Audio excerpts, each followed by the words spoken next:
I'm here with Signature. And when you get with Signature, you get a signature on your name.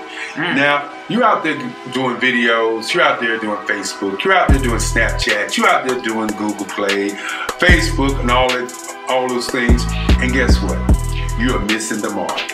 What you need is somebody who knows where the mark is. And these guys know where the thermostat to business is. You know, heat check these two guys as they make sure that it happens for you and your business.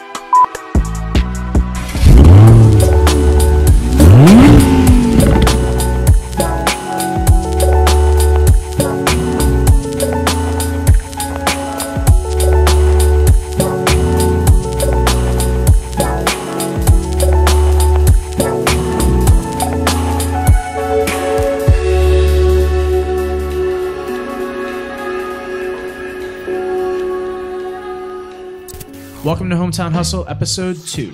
On this episode, we dive into some more sales training and take you guys along on some of our favorite highlights from throughout the week. As always, this show is for Bogdan and I to reflect back as we build our business and to share some of our favorite highlights with you guys. So without further ado, let's dive on into it. Yeah. Perfect. Perfect. This is the one we role played. Where I said I'm... You guys role played Natural Prospect? Yeah. Oh, cool. That probably makes it a lot easier. Bogdan, what's going on here?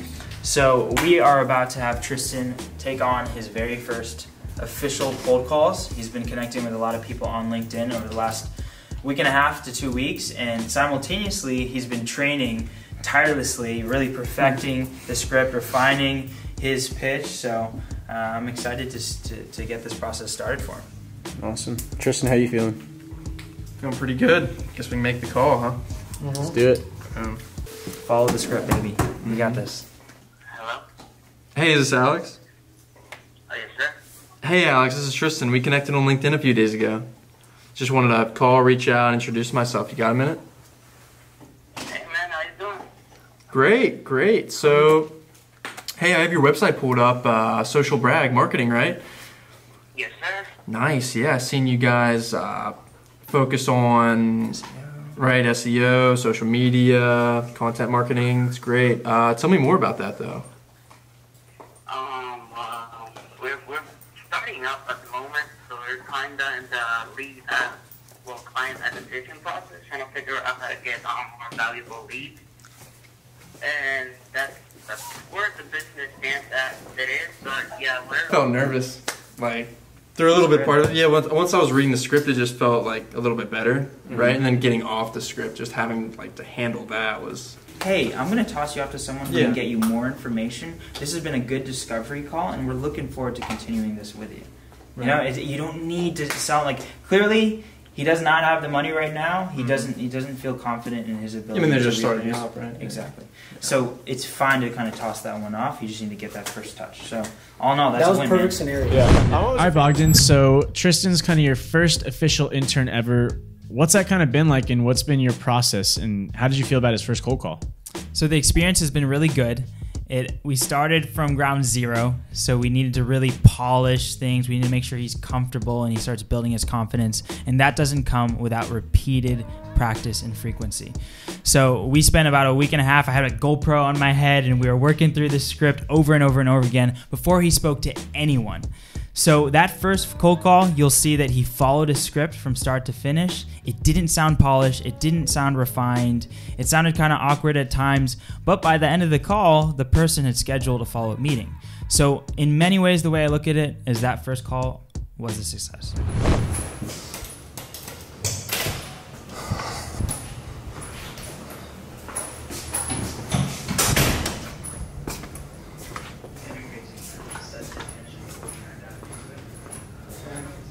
What's up?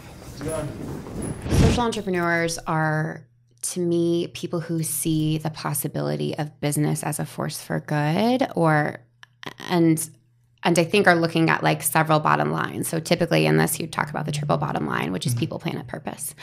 So they take care of their team well. They would hold profit as one of the core things that they're aiming for, but they would also want to do less harm when it comes to like the impact on the planet. Okay, so to be honest, before I had this interview with Christine, I never really thought about social entrepreneurship and how that might differentiate from entrepreneurship in a general sense. And honestly, it's because I feel personally that that's the expectation amongst entrepreneurs today. And after the clip, you know, we had discussed about how the lines are kind of blurring.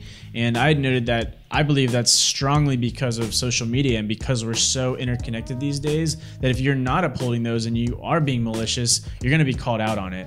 What are some of your thoughts, Bogdan? Yeah, I definitely agree with you. I think social media exposes who we really are. But it's interesting. I had never really put any attention or thought behind the term social entrepreneurship before you had this interview. So it's definitely really thought-provoking. My initial response is that all entrepreneurs who are succeeding, who are making money and operating at the highest level are social entrepreneurs. They're solving issues. They're solving problems. They're making life better in whatever vertical or whatever industry that they're in. So that's something to really think about. Obviously, I don't have enough experience or I haven't done enough research to maybe form an opinion, but that's my gut response.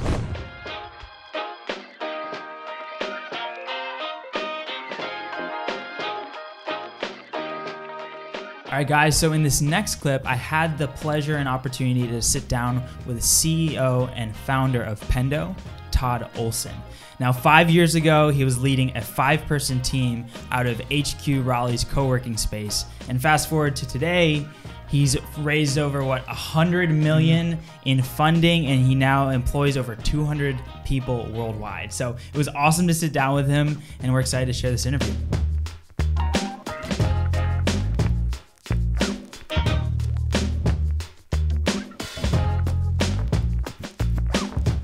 The best stress, the best motivation anyone can have comes from within, right? I don't think a lot of us like being pressured from other people. We like being pressured within, but I'm very competitive. I've been fortunate to hire an amazing group of people around me, and then frankly, they push me. You know, when they do really well, it motivates me to do my very, very best. So by surrounding yourself with great people who constantly push themselves, it'll ultimately push you. And I mean, I just want to win. And winning is something that, you know, just takes a lot of effort. And we look at every little thing that is imperfect or we're not winning on, and we say, what does it take to win here too? Because every little piece matters. All right. So the reason I really love that interview with Todd is because so much of what he said resonated with you and I know that because we discussed it prior, but being able to watch someone who has similar principles and similar beliefs when it comes to building a business and seeing what Todd's been able to accomplish in just 5 years really, really lit a fire in us.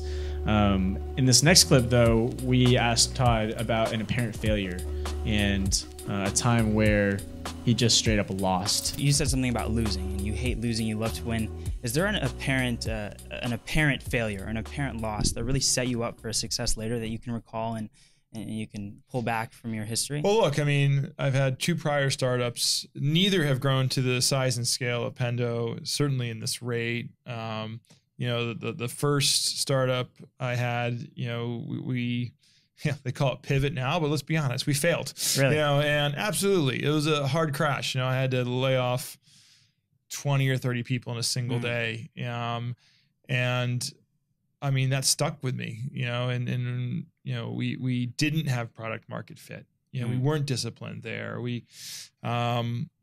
I think we lacked focus in certain areas. There's a lot of things I pulled away from it, and how we funded the company, what kind of investors we got involved in it. I mean, so much from that experience guides how we behave today. And there isn't a day that goes by that I don't think back to some of the decisions we made back then and what we could have done differently and what we're doing differently now. So, but yeah, I think through every failure, you're going to learn something.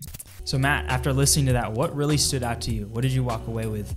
Yeah, I think there was a few things inside of there that really stuck out to me. And one of them was just the idea of failure and how Todd expressed all the things that he learned inside of that, you know, quote unquote, apparent failure. And another thing that I kind of realized when listening to it is that just because something fails and it doesn't become the next Pendo, doesn't mean that you didn't earn money. Doesn't mean that everyone's broke and that it was a total failure in the sense of what you're able to earn, you know. I think that's what's most important to realize. And I think about our time when we were doing the campus cause, which is, the campus cause isn't something we're doing anymore. It just kind of dissipated and dissolved into the wind over time. But we definitely made good money doing it. It just was that our heart wasn't in it. And sometimes it's not always a failure in the sense of fiscal earnings or the ability to make money inside of the business. Sometimes the heart and the passion isn't there. And I think that's important for a lot of people out there to realize as well, because we look at the rate of startups that fail, and I feel like sometimes that's what people will use to discourage someone from following their dream or whatever they believe in. And I think it's just, like I said, it's important to realize that. Yeah. And if I were to add anything to that, I think it would be that looking back on our experience, that you mentioned the campus cause, while someone could look at that and say, oh, it was a failure because it doesn't exist anymore, there are lessons that we learned, not to be cheesy, but there are lessons that we learned, people that we met. Yeah. And I mean, if we are going to be fiscal, there are profits that were made over the time that the business was running. So in many ways, I look at that as a success.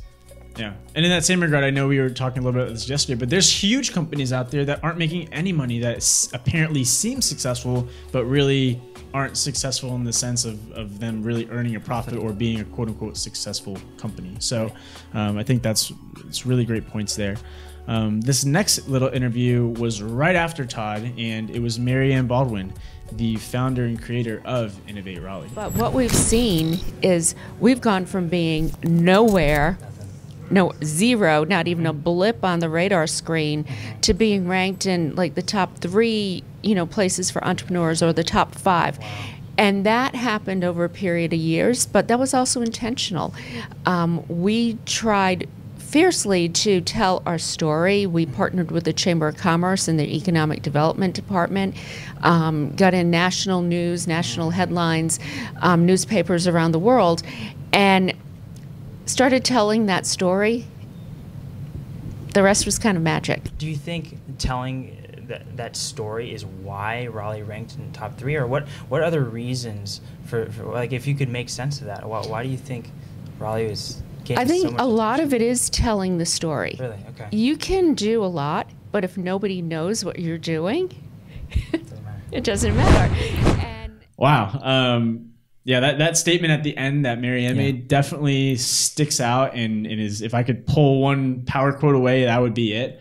Is that if no one's hearing your story, then what's the point, right? Yeah.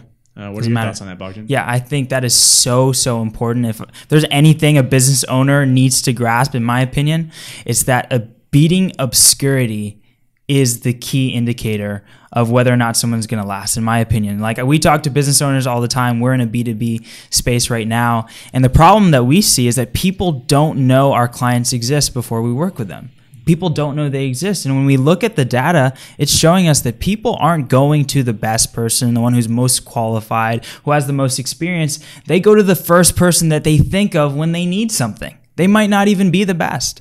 So there's definitely something to be said for just getting your story out there and getting attention.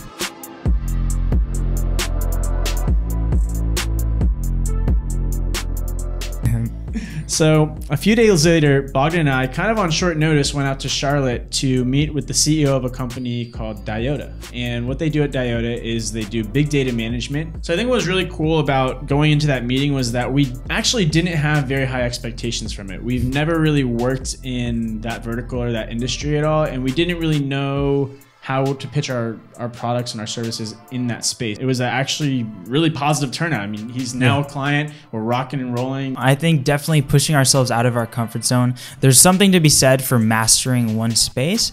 But hey, if people outside of your space are coming to you, asking questions, wanting to learn more, make the hike out there and go for it. What's the worst that could happen?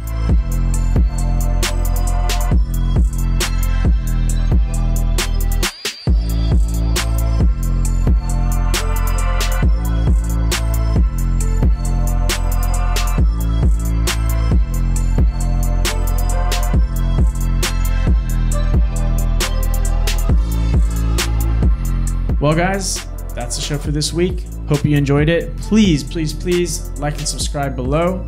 And also, definitely let us know in the comment section how we can improve, how we can make things better. And we'll see you next week.